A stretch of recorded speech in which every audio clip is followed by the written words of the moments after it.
for joining us. A goodly number, makes it worthwhile. It's another building control briefing from me. Most of you probably know me, Trevor Clements, Hertfordshire Building Control, ably assisted in the control room by our marketing executive, Rachel LeGood. And what are we going to talk about today? What's the briefing on? Well, it's the latest news on the Building Safety Bill, latest on the Future Homes Standard, and then a little bit at the end on the new approved documents, L&F, and the new requirements that are going to take place, which is all on the back of the Future Home Standard. So starting with the Building Safety Bill, I'm just going to do a quick adjustment and an update on how things have moved on since last year. So the bill has now been published and is awaiting royal assent. And meanwhile, there's ongoing drafting of the secondary legislation, and we're expecting a detailed transition plan towards the end of this year. And the government says that this complex bill will create lasting generational change to the way residential buildings are constructed and maintained. And I can well believe that. It's a huge piece of legislation, the biggest earth movement in my profession since 1984 and the Building Act. So we've got the bones of the legislation here now in the bill, and there are a hell of a lot of bones, let me tell you. And we're now waiting on a lot of the secondary legislation to put some meat on those bones.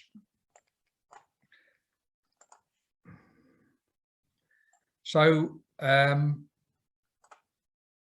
the final format is 147 clauses in 9 schedules and split broadly across 6 parts. And the parts are 1, which is an introduction. Part 2 covers the setting up of the new national regulator.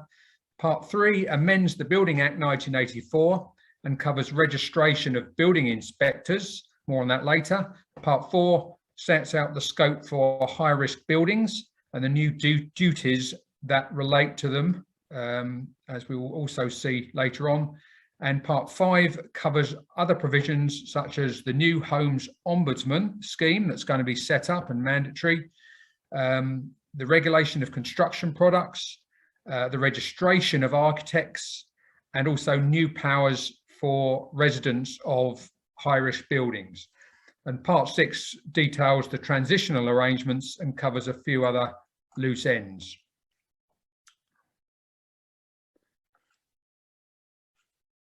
Right, so in a previous briefing, I mentioned comments from the Parliamentary Scrutiny Committee about the draft bill, particularly where it was relevant to the Local Authority Building Control Service. And this was their recommendation 21.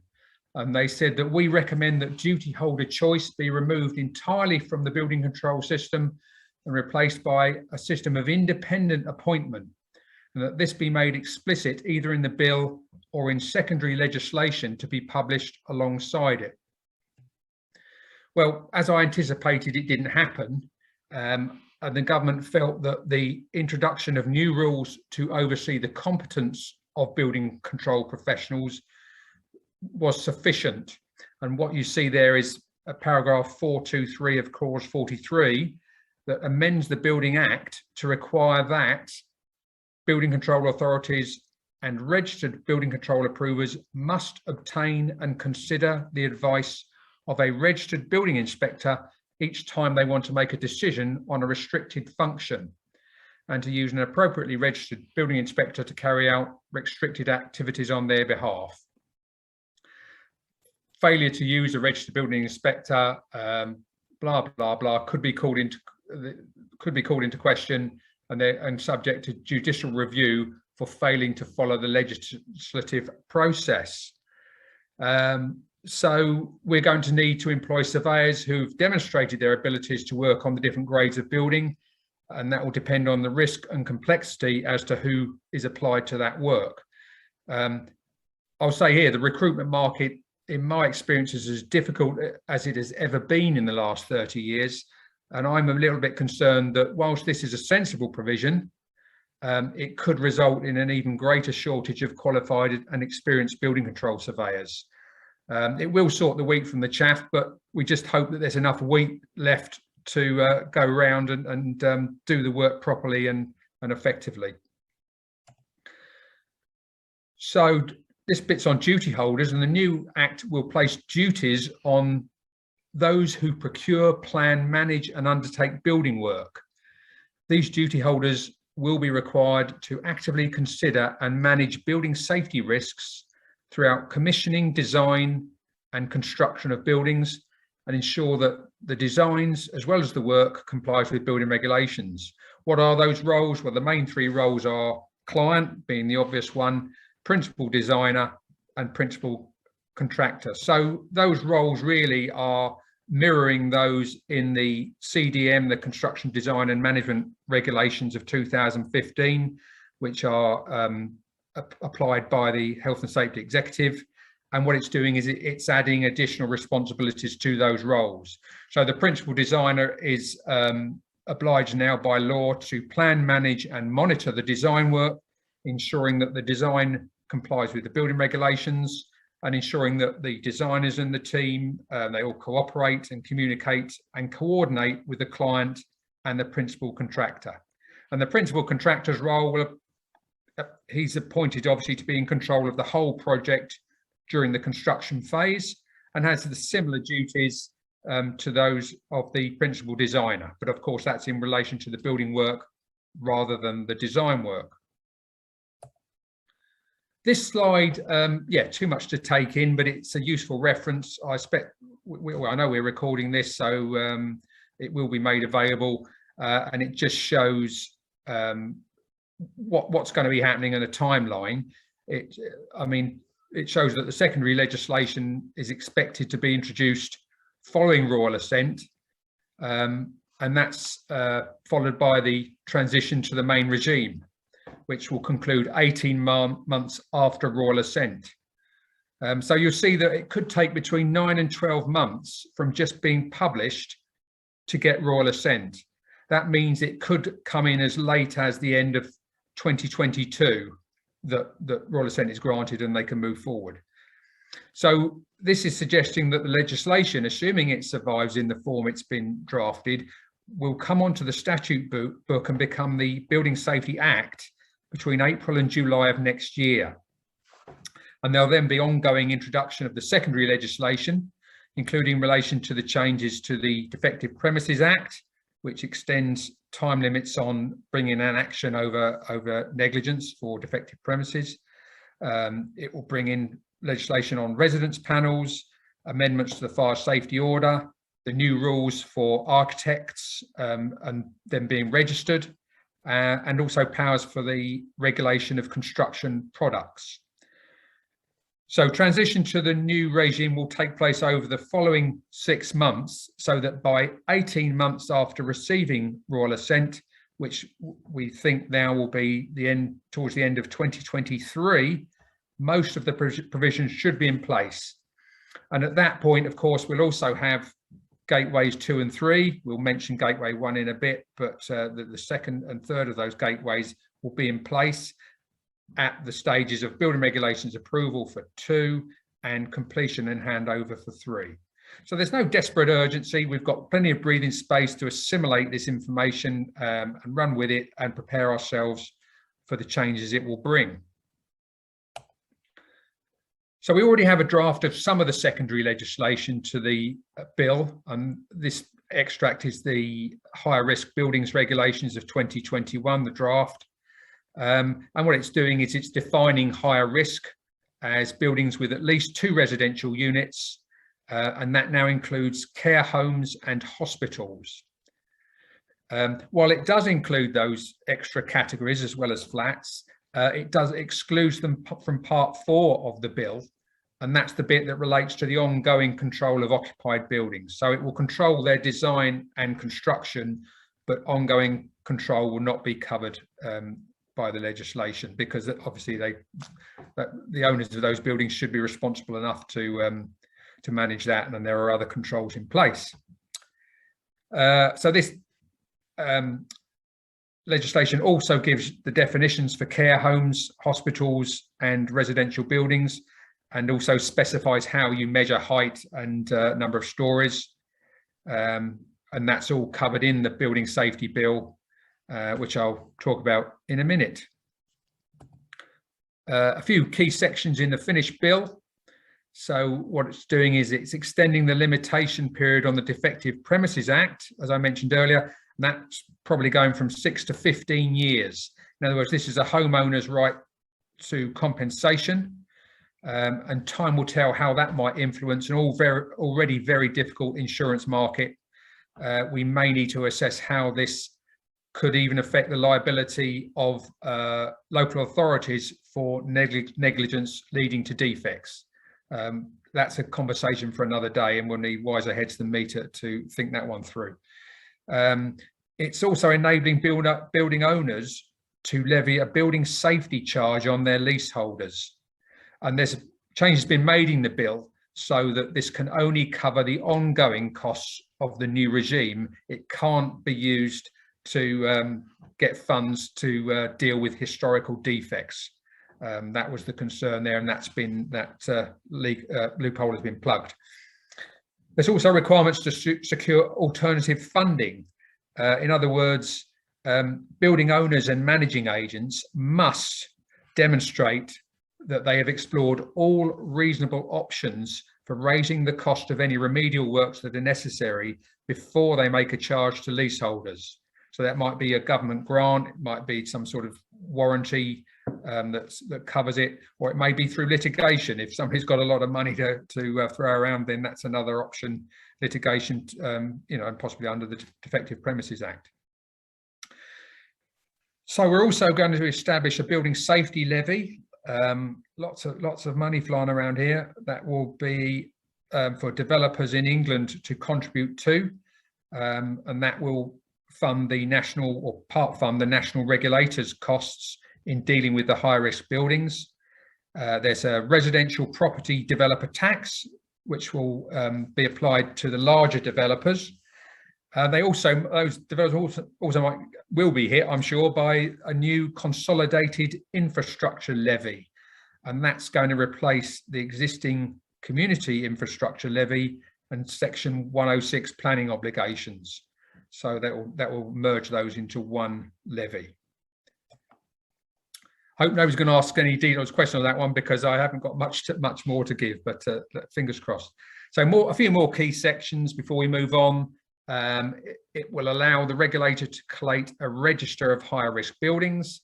The principal accountable person for a building is obliged to appoint a building safety manager, who obviously has to meet a level of competence and have a certain qualification, which will be determined in due course. And that's a mandatory unless the principal accountable person has the competence to undertake that role themselves. And also duties are attached to the residents of high risk buildings. And there's a general duty not to significantly increase a building safety risk. And there's penalties for those who do. And that includes non-resident flat owners. They also are obliged to take a responsibility there. And there is a powers given to the accountable person for the building to serve notice to require repairs and remedial work where it involves the safety of the building.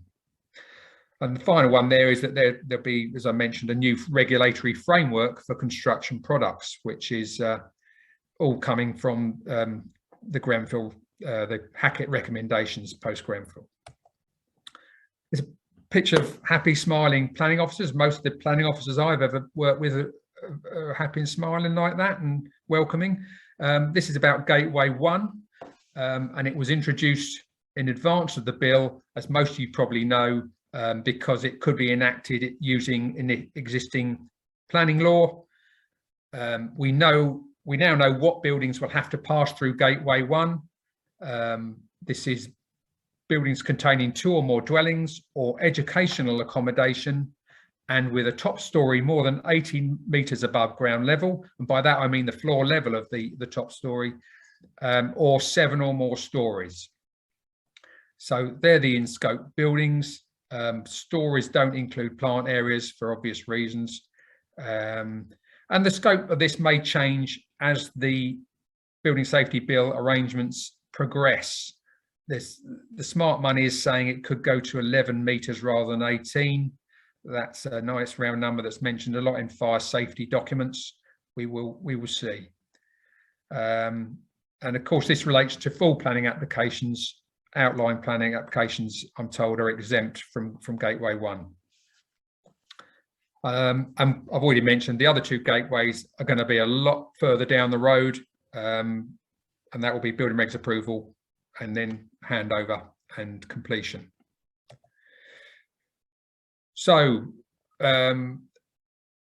HSE are running this, and planning must consult with HSE for the provision of a new building, the development of an existing building, and the development within the curtilage of a relevant building, all those being in scope buildings as just described. A question came up another time: does planning Gateway 1 apply to schemes utilising a permitted development rights?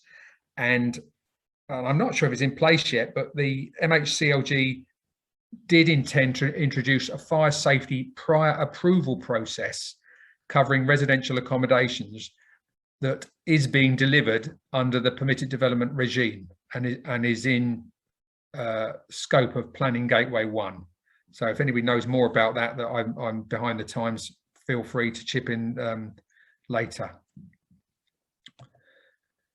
Applicants for Gateway 1 will be required to submit a short, or are required, not will be, update my slides, Trevor, are required to submit a short and concise fire safety statement to planning, similar to an access statement, and nowhere near as detailed as a fire safety strategy. They're the things that we need at building reg stage, far more information. And as I mentioned, the consultant role is being taken on by the new national regulator, i.e. the HSE, and the new Chief Inspector of Buildings. Leading on that is Peter Baker. And there's a guidance link there for anybody who needs it. But I imagine most of you, I'm preaching to the converted on this, and I apologise if I am. More about fire safety statements for those who are not already aware. The form must be publicly available on Part 2 of the planning register. It's a standard form. It can either be a dynamic form, i.e. electronic with drop-down menus, or it can be printed and filled in by hand. It's recommended that they be completed by a suitably qualified engineer with relevant experience, registered with the Institute of Fire Engineers, or a competent professional with demonstrable experience. So a little bit woolly there, as so often it is, somebody who's appropriately qualified, but never really stating what those qualifications are. I'm sure that will come out in the wash in due course. Supposedly, we were told it would only cover fire safety issues relating to land use planning and not building regulations or fire safety order issues. It was always intended to be focused and concise. Obviously, the later fire safety strategy will also be focused, but nowhere near quite as concise. And that's for us later. Here's a list of what's covered in the statement.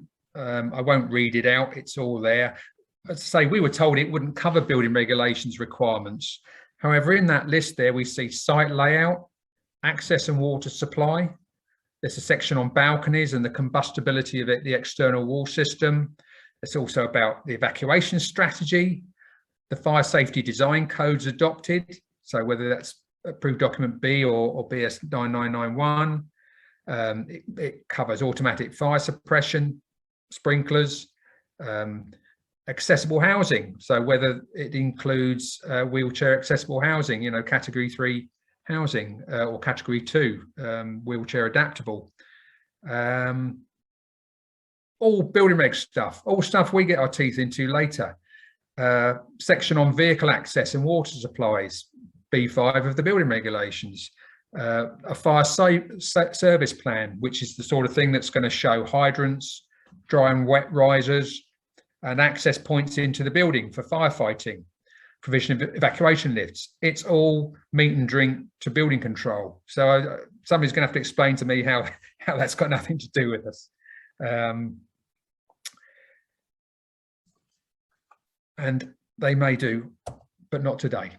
So moving on to that's the Building Safety Bill. Sorry, it was a bit of a whistle stop and a rush through. That's always seems to be the way I present these days. But hopefully you're hanging in there. I'm moving on now to a quick bit on the Future Home Standard that's coming in 2025. And this is, of course, the big step towards the government aim for net zero in 2050.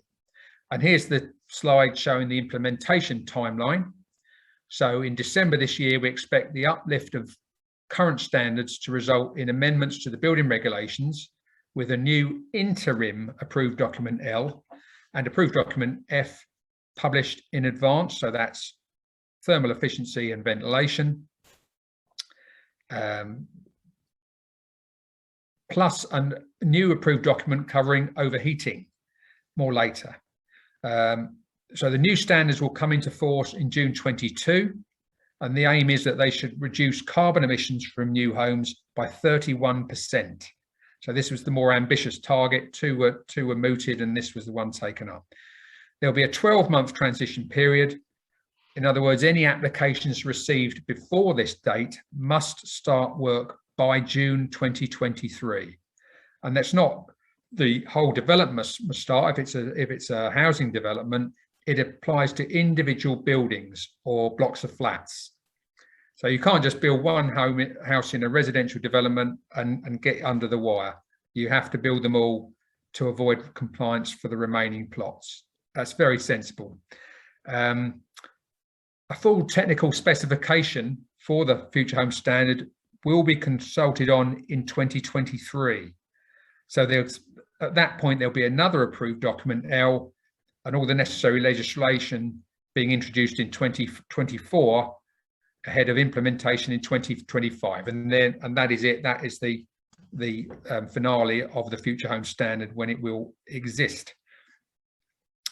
And at that point, there will be no fossil fuel heating in new homes. They will be zero carbon ready homes, which will emit 75% less carbon than homes built to current standards. And when I say zero carbon ready, that means that no retrofit is needed to be totally zero carbon. It really is just waiting on the grid to convert over to low carbon generation. And we know we've come a long way down the road towards that. That will, of course, continue, and we'll get cleaner and cleaner electricity. And that's a nice thing to think about. The biggest change this year will be ADL, and it's just a few bits and pieces on it. But I don't want to bore you with building control because that's not most of your fields. But it's just to keep you abreast of it. For new homes, there will be a new SAP, the Standard Assessment Procedure. That's the basis on which we calculate compliance. It's an energy calculation. And the designer must now meet a target primary energy rate. So it's looking right back to how that energy is produced. What energy does it take to produce the energy? And that has to be factored into the calculation. If it's gas, then that gas has to go through a production process and be transported. And that then has a factor that's included in the calculation, as does oil or electricity. Some electricity is still produced by coal. You have to factor in that process. So that's the real new thing on the SAP, the need for this primary energy target. There's another tweak to U values on the minimum standards for building elements. And that's not just for new buildings, that's also buildings altered and extended. And a brief trawl through the raised standards that will be in the new approved document L. So as I say, we've got those reduced U values for walls, floors, roofs, doors, windows. That's new build, the notional house that sets the standard for new build and also for the alterations. There's going to be tighter targets for air leakage. So we'll be looking at a target of 5 meters cubed per hour at 50 pascals or whatever the rating is, whereas previously it was 10. So we've halved that, or doubled the target effectively. Increased heating system efficiency targets, smarter control systems, mandatory use of thermostatic controls in every room, limits on the temperature of primary flow to radiators, all pushing it towards things like underfloor heating, or otherwise you're going to be looking at very big radiators to be able to heat houses. There are expectations in the notional house, the compliant house, for the inclusion of renewables like photovoltaics. There always has been, but it's even more so now. Also for wastewater heat recovery systems, some real technology there to squeeze every last bit of recoverable heat from the wastewater just going down your bath or your shower. And also energy efficiency standards for mechanical ventilation. We're on the roll in now, you'll be glad to know. This is approved document F, which is also going to be amended in conjunction with L, and obviously there are ramifications for that because they do sort of interact and one affects the other. And in part F, there's more detailed guidance going to be provided on considering external pollution when designing for ventilation in built up areas. Very sensible. If you are on a major road, windows won't get opened. You have to think of different ways to get good quality air in buildings. If any of you attended a presentation we did, it was our surveyor Tom Casson on ventilation. He alluded to the really bad air quality that we've got in the average modern home, and that's been recognised, and that's why these amendments are coming in. Apart from that, there's tighter controls on retrofit works, because it recognises how these can introduce air quality issues. So, if you replace a window with the modern hermetically sealed window, there's no infiltration at all. That may affect the air quality in the house. So really, you're going to have to put in trickle vents and things like that, where previously it might not have been mandatory. The guidance is going to be simpler and unambiguous, and hooray to that, because it needed to be. It was a lesson in how to complicate a simple subject, the approved document.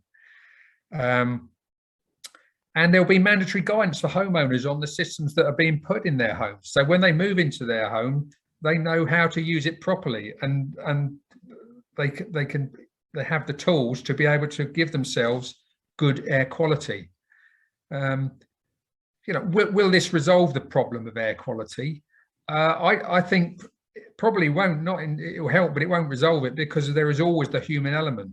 People don't open trickle ventilators.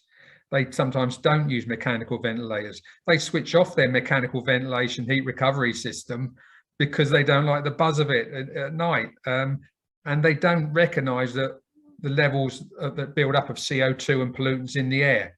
It's not, you can't see it, and so you're not aware of it. So I personally think they need smarter technology and CO2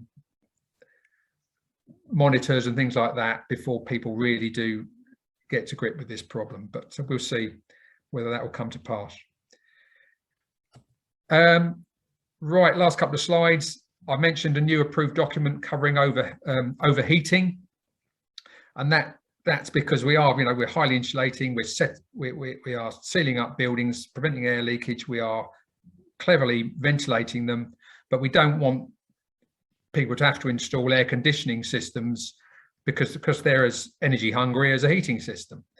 So this is being brought in to deal with that. There are provisions for limiting unwanted solar gain. In other words, there's maximum glazed areas going to be set down for buildings, which is, I think it's going to be about 21% of the floor area.